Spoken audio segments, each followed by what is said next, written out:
Welcome back. So over the weekend I was working on setting up for the next set of plugs, and so the next thing to be done is the elevators here, and obviously we have a left and a right, and for each of those we have an upper and a lower skin that needs to be made, so we need to make the plugs for that and ultimately the molds for that.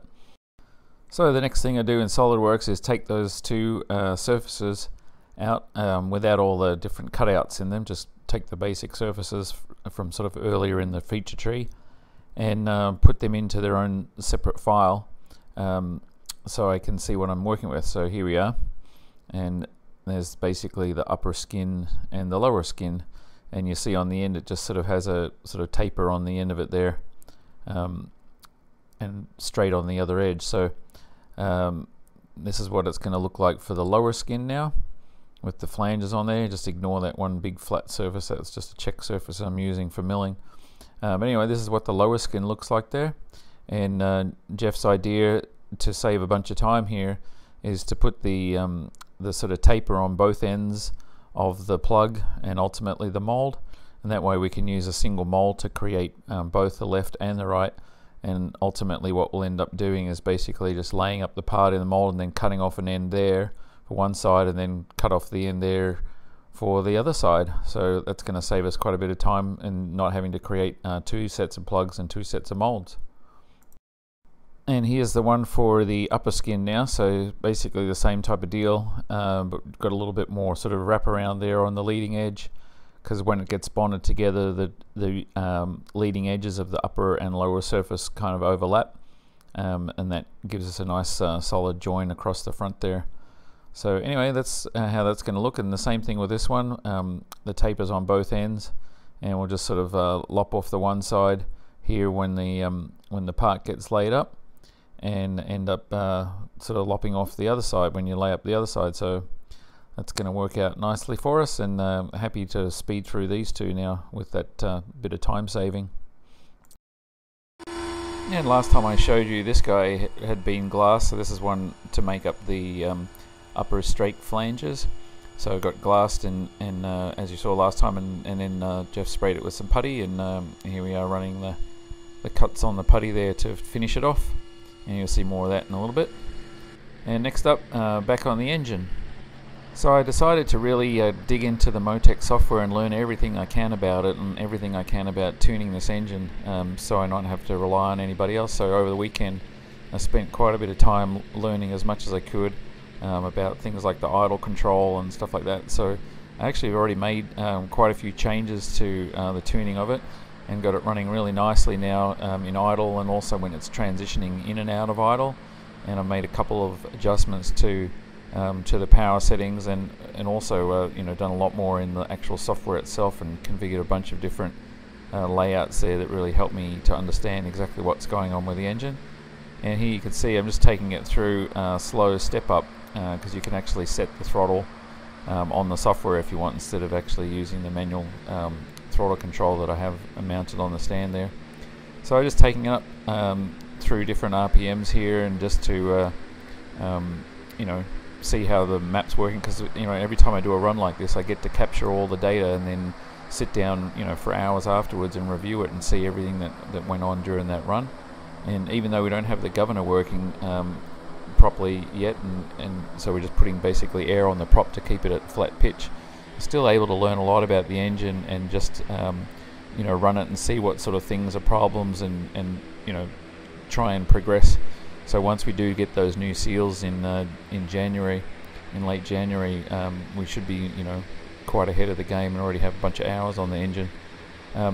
So anyway, I'll let you watch this for a little bit more as I run it up, and then I'll talk to you a little bit more on the end here about this.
you can see I've got a temp warning there, and actually I had that set a little bit too low, so after consulting a couple of different people, decided to say that, or at least set that my warnings there for about 235 degrees on the engine and about 225 degrees on the coolant temperature, and then the warning will come on. And anyway, so I ran it again also today. So this video was from yesterday, but I also ran it today again and noticed a few other things that I'm as I'm understanding more how it all runs. And so there's going to be quite a bit of tweaking to do, but I think in the end we're going to get it running really smoothly and producing exactly the power we need. So anyway, more on that probably on the next update. And meanwhile, the guys are still progressing on other things in the shop. So here's Zach putting some wax on the first of the rudder plugs, and so he's got the two outer ones there, two inner ones there that he's working on, and the outer ones aren't far behind. There's Devin there just working on filling a couple little holes that were in that vertical face there. Oftentimes we get when the putty gets sprayed on there, you get sort of like a little bit of an opening there where it didn't fill, like an air bubble.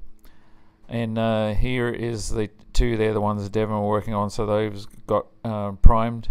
Jeff primed those this afternoon. So they're ready for the next round of sanding. So they're moving along. And so there's the other one there. So they're coming out nicely. So the guys will be next working on that one for the upper strakes that you'll see in a minute. And then already got the platform dimensions ready for those elevators. So it won't be long, they'll be starting on those. And this is that closeout that Jeff's been working on over the last week or so. So he's got that all fit in there now. It's not bonded in place yet. And he's going to be putting some big nut plates in behind there for how we bolt the spar onto there. And so here's that one that came off the machine for the upper strake flanges. And Jeff's just showing Devin how much he wants to just knock off the sharp edge there. Because when you create the mold for that, you don't want to have a really sharp edge. It's just going to create problems. And here's Zach working on putting down the rubber profile around the edge of these other ones for the rotors. So those ones are getting close now to being able to pull the mold. Anyway, that's our update for the first half of this week, and thanks again for watching.